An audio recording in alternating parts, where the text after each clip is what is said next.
What's up, guys? Salute to everybody, man. Make sure you hit that PayPal, hit that Cash App, hit that Super Chat, hit the like button, share these videos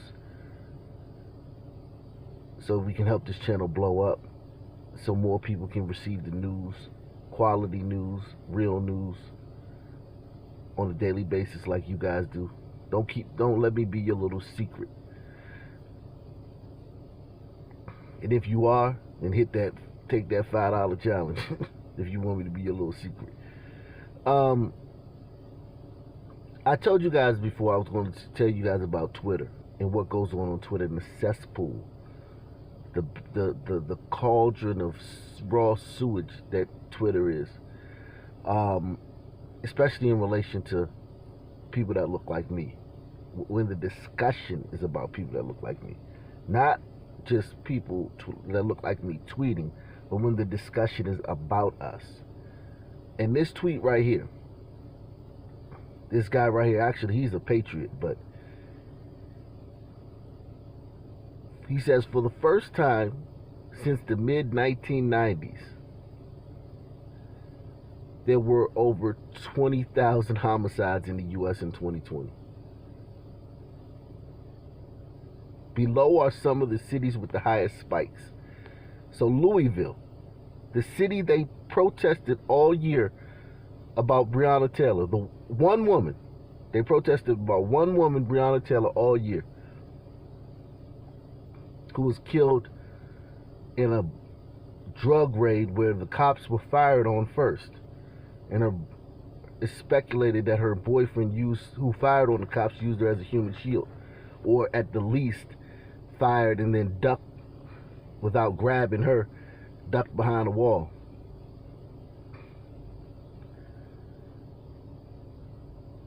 Black police chief, liberal mayor,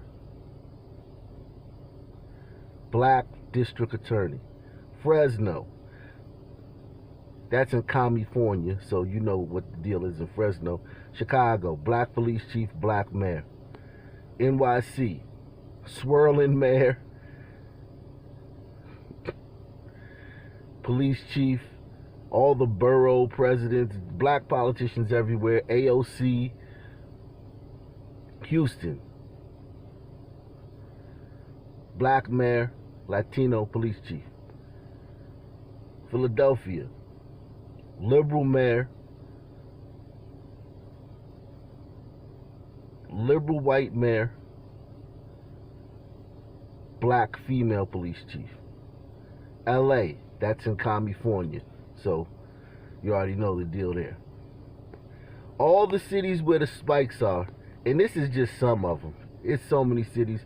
We've chronicled Louisville extensively because I did the Breakthrough series, the highly critically acclaimed series on Breonna Taylor, inside the Breonna Taylor drug ring. So we've done so many cities on Louisville. Louisville is just a killing field for black people. Black people die in Louisville like flies. But the comment section is where I really want to show you guys. So this first commenter,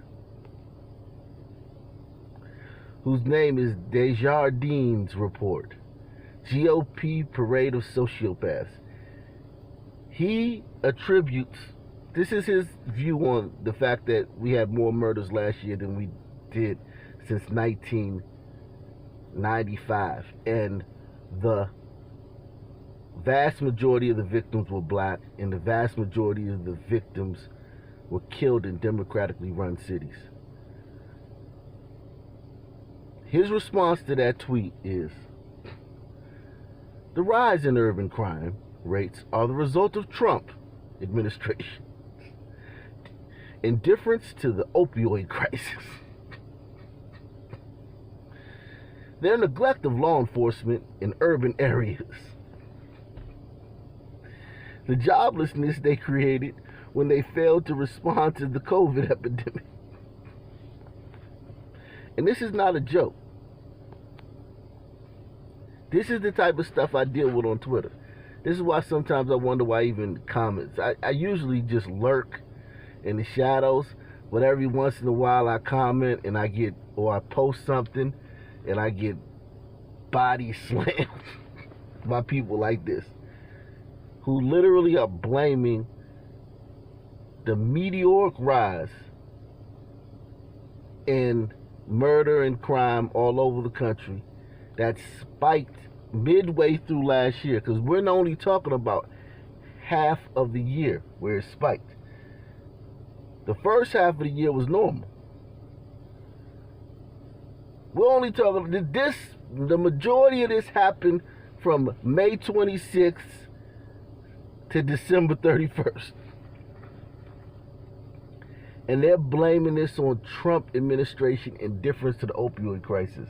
When we know goddamn well those anybody who lives in a town where there's an opioid crisis, which we know there is, tell these people that the murder rates are very low. Those poor white people are committing every crime except for murder. When you come to the black community, you see murder along with every crime. When you go to the white community, you see every crime except for murder. And now when I say except, I'm not talking about zero. I'm talking about, you can't show me a white community that people where white teens are just getting shot in the street every day,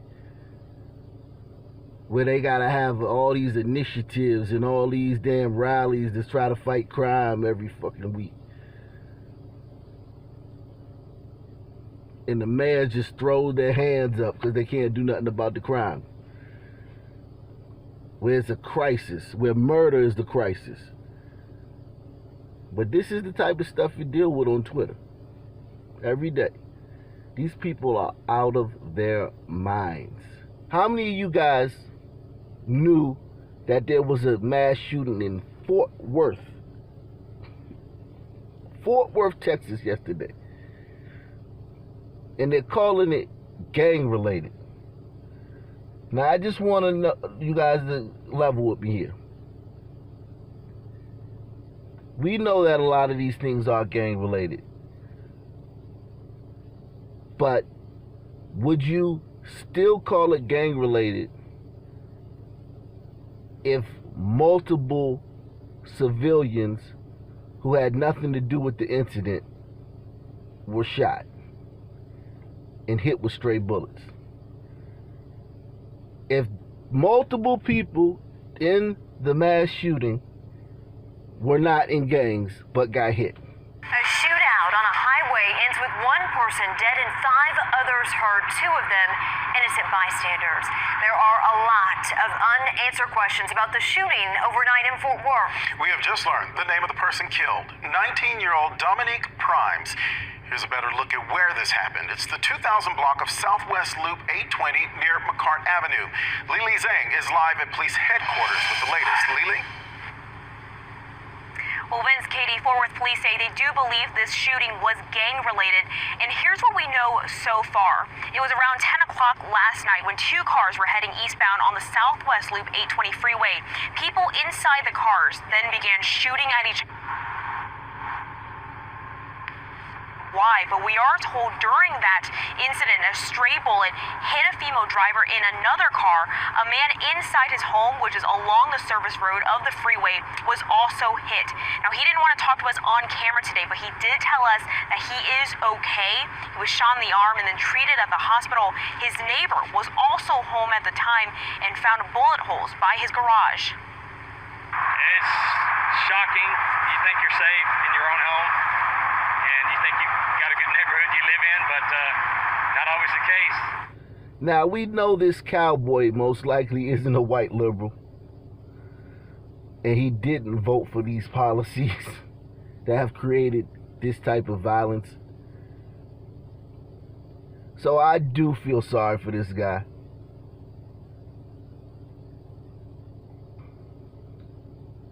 However, welcome to the world we live in every day in Blackistan. Welcome to the world. Black people live through this all the time. This is life in Black America. You're in your home and a bullet flies through the window, a bullet flies through the drywall and strikes you. Welcome to Black America. Okay? So, while I do feel sorry for this guy because you know he didn't vote for this stuff, but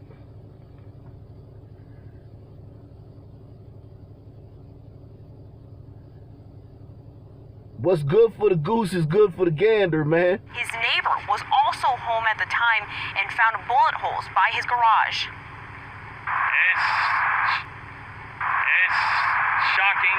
You think you're safe in your own home, and you think you've got a good neighborhood you live in, but not always the case.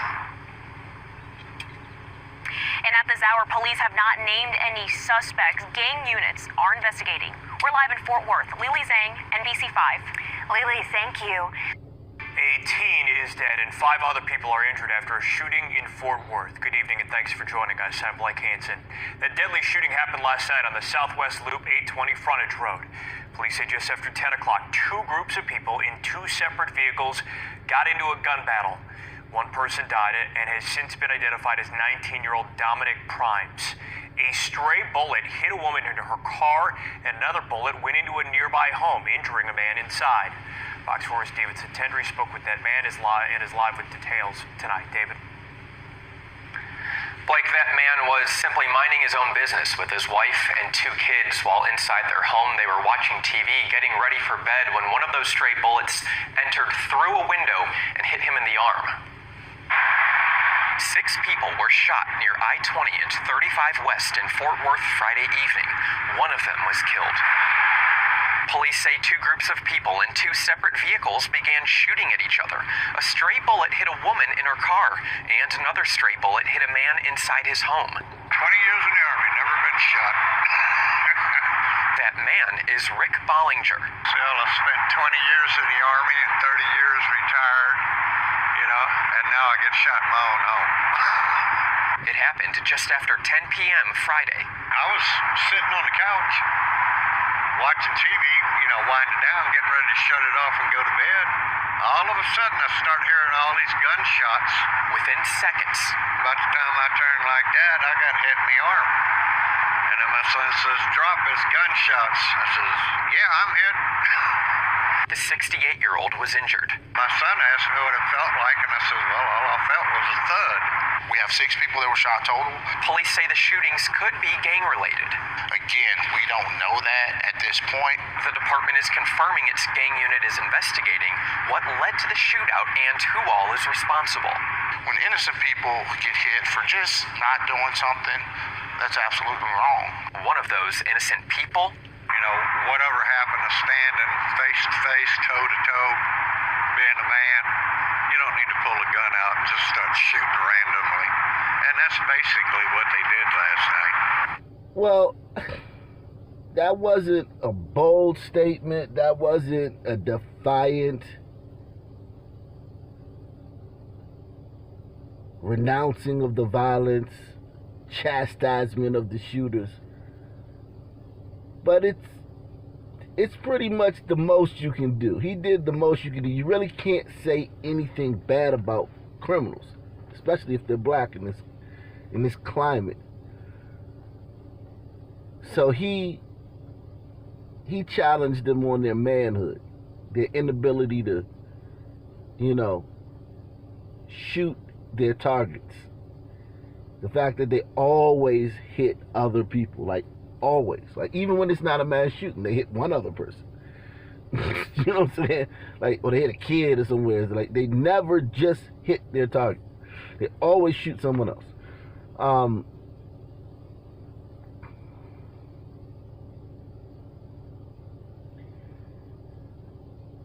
He did the most he could do. He really can't say too much.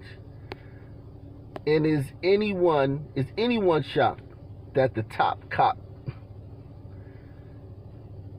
is black? The top cop in a lot of American cities is a brother, man. What a racist country.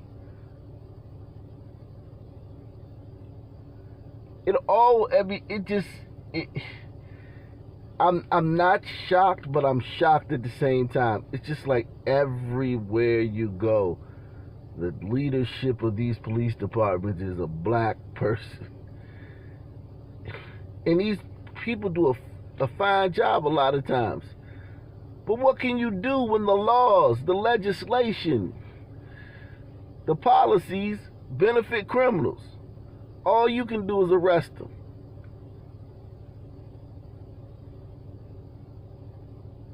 And they'll be out the next day. When innocent people get hit for just not doing something that's absolutely wrong. One of those innocent people? You know, whatever happened to standing face to face, toe to toe, being a man, you don't need to pull a gun out and just start shooting randomly.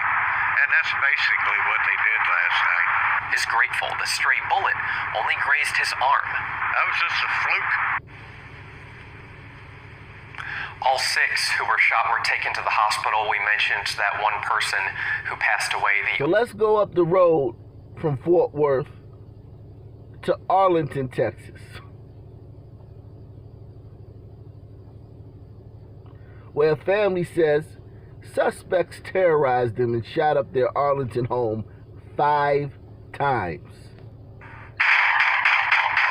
32 bullets hit Mohammed Sainid's home. First shots, they were, if you can take a look at the size of the bullets on the wall.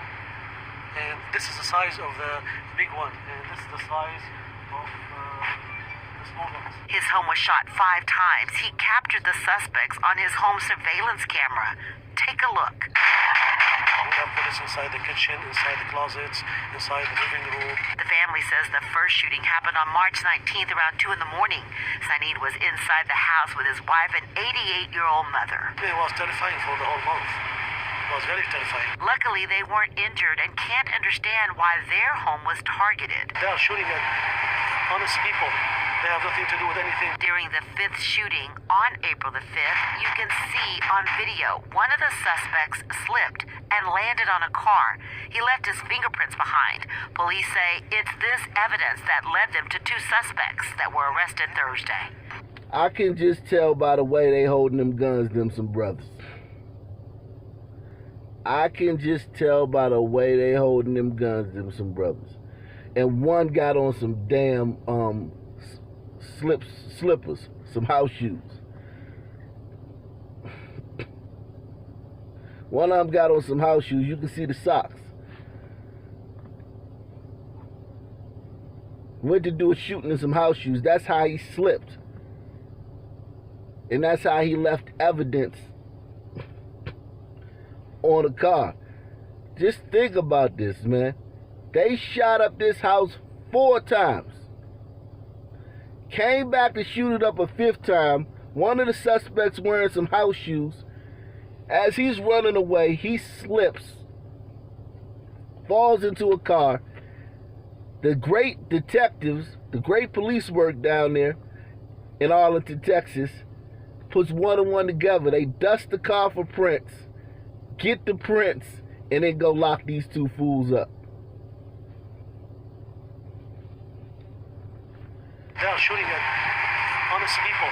They have nothing to do with anything. During the 5th shooting on April the 5th, you can see on video one of the suspects slipped and landed on a car. He left his fingerprints behind. Police say it's this evidence that led them to 2 suspects that were arrested Thursday. It's a very dangerous situation. Could have been very, very bad. Police are looking into the possibility that this was a case of mistaken identity, that the suspects were feuding with somebody on social media and thought this is where they lived. It's highly unusual for a house to be targeted so frequently in such a short period of time. Mohammed Sainid says he rarely posts on social media and says he's an innocent victim. He says he's relieved the suspects have been arrested and he and his family can now sleep at night. In Arlington, I'm Rebecca Lopez. Okay, guys, so there's no pictures of the 2 shooters. However, I found this article about the situation. The Arlington police crime scene unit on Tuesday confirmed the right index finger from the recovered fingerprint belonged to Pimpleton.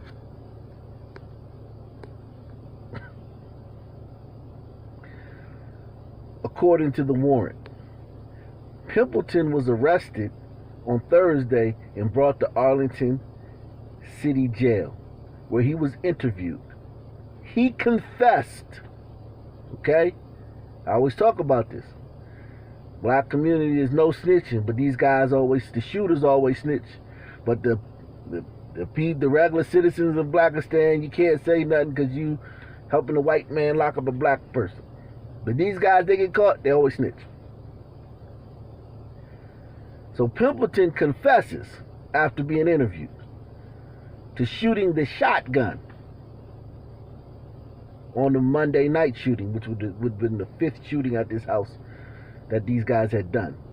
According to warrants, he stated Lawrence, known as Big G, fired the pistol. So he was firing a shotgun and some house shoes, and Big G, aka Lawrence, was firing a pistol. Officers confirmed his identity with Pimpleton, pulling up social media pages and arrest records. So he told on Big G, and then they went to Big G's social media accounts. It's like, this him? He's like, yeah, that's him. And then they went and arrested Big G. So both Pimpleton and Lawrence are in jail right now for the shooting.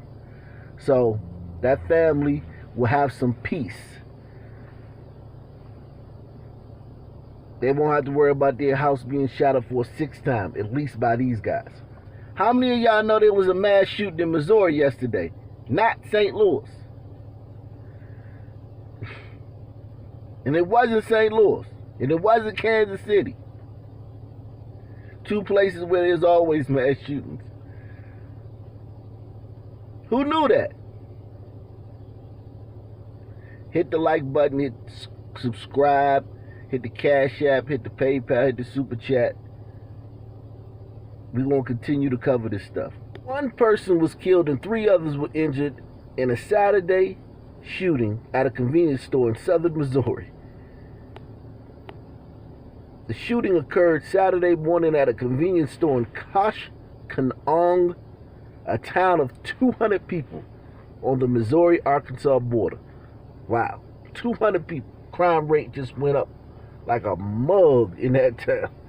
Deputies arrested Christopher L. Lindley. That means a white man, I tell you. I'm almost certain that's a white man. Of Thayer, Missouri. He faces a first-degree murder and armed criminal action charges.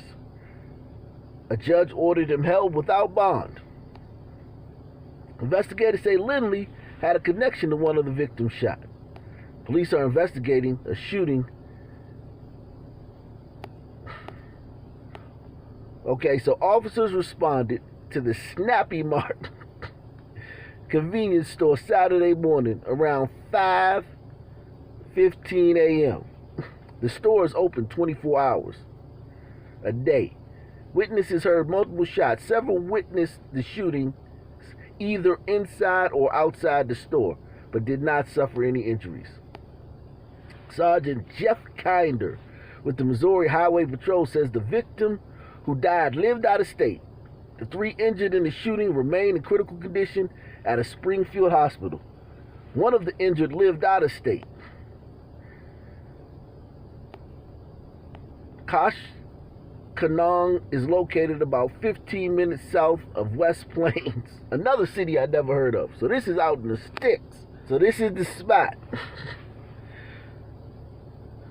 Christopher L. Lindley shot up a bunch of people here.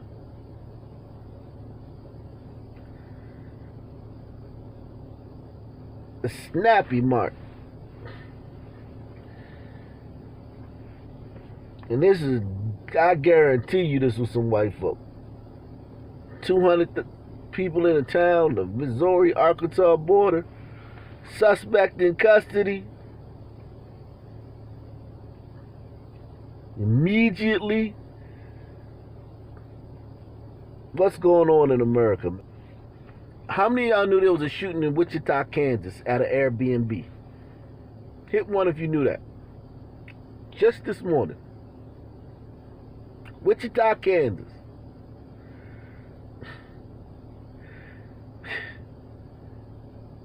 Wichita, Kansas.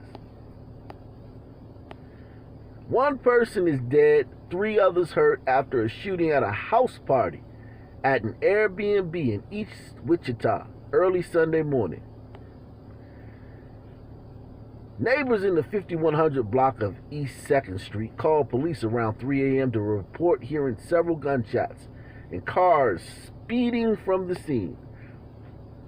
When officers got there, they say they found shell casings in the street and a 20-year-old dead in the backyard. Police say 3 other victims, all suffering gunshot wounds, arrived at an area hospital with non-life-threatening injuries. They were a 26-year-old man, a 17-year-old male, and a 29-year-old male. They all have since been released.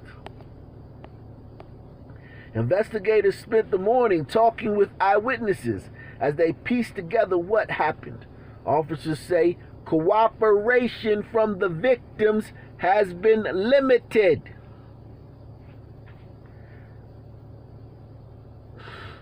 But this does not appear to be a random incident. Police say this isn't the first time they've been called to this home by concerned neighbors. Well, why would these good people in Wichita be concerned about this particular home and be calling the police there frequently? Well, I can answer that. Because it's an Airbnb. And when you have an Airbnb rental and you rent it to a certain group of people, there's a great chance of a shooting. Like, it might even be 25% chance that you're going to have a shooting there. Especially if you rent it for a party. Okay? This stuff happens all the time. And you're going to hear a lot about how Airbnb is racist towards black people. You hear that all the time. They've done tons and tons of articles. Just look them up.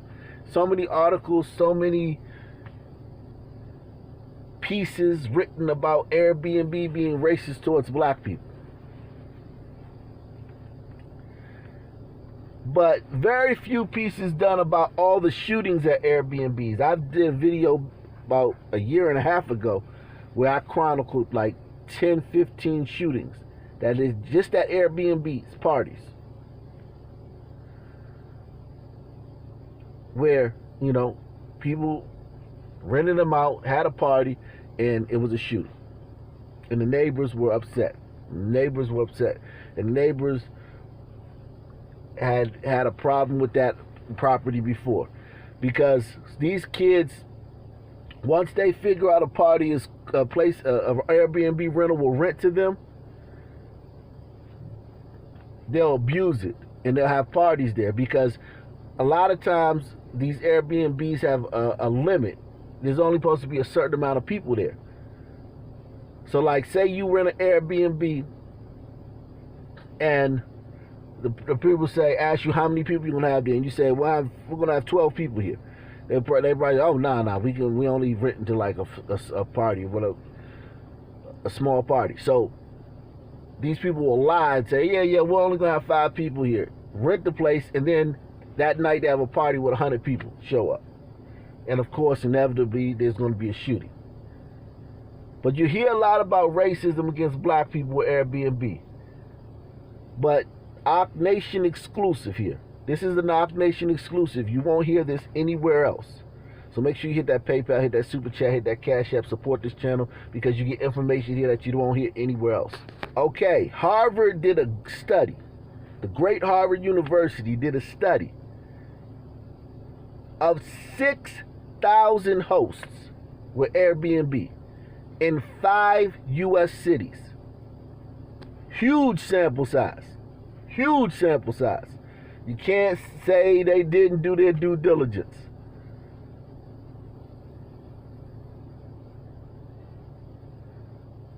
They concluded that names that sounded African American were about 16% less likely to get a positive response to a request for a room when compared against white-sounding names like Brad or Kristen. So there is discrimination in Airbnb.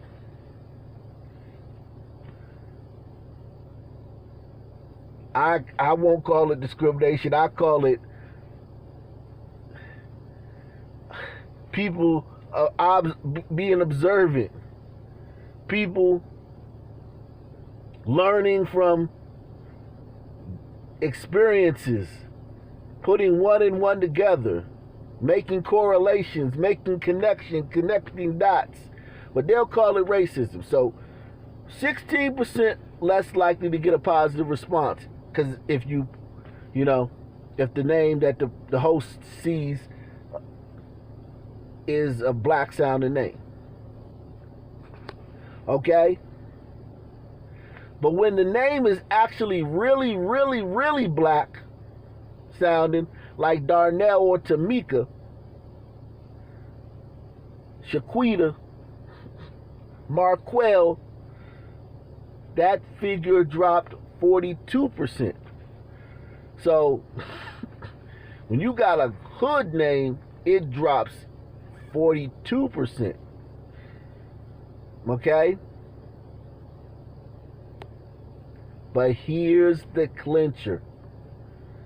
The study suggested that black hosts were just as likely to discriminate against black people as white hosts. Okay? All right. Let's sit on that for a minute. Black hosts were just as likely to discriminate against black people as the white hosts were. Like my man Country Wayne say, let that sizzle your spirit. Let that sizzle your spirit.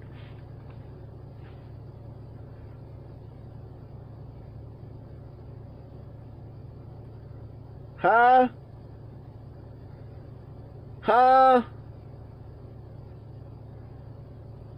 Uh-oh. Houston, we have a problem. Yes, the data concludes there is discrimination. Ding, ding, ding, ding, ding. All the liberals, all the white liberals jump for joy. They jump for joy.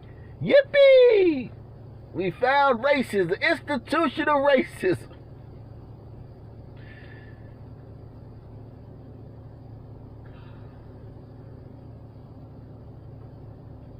Unfortunately,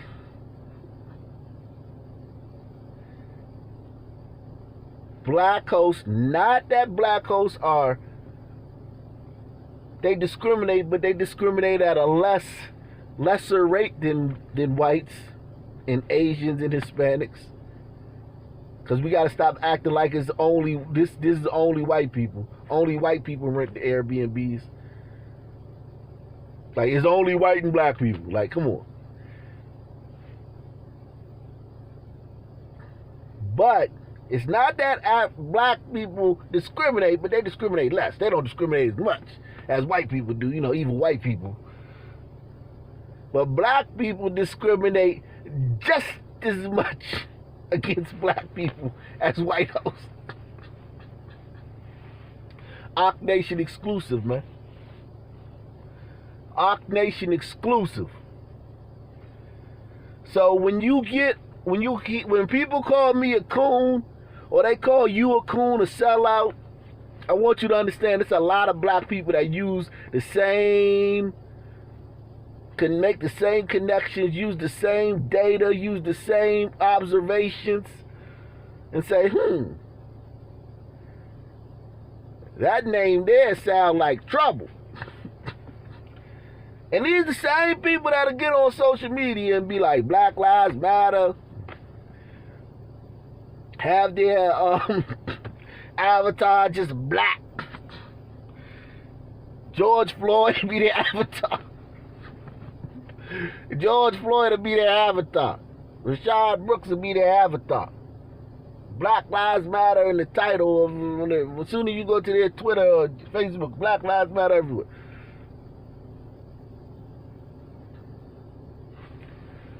But when making decisions about their property,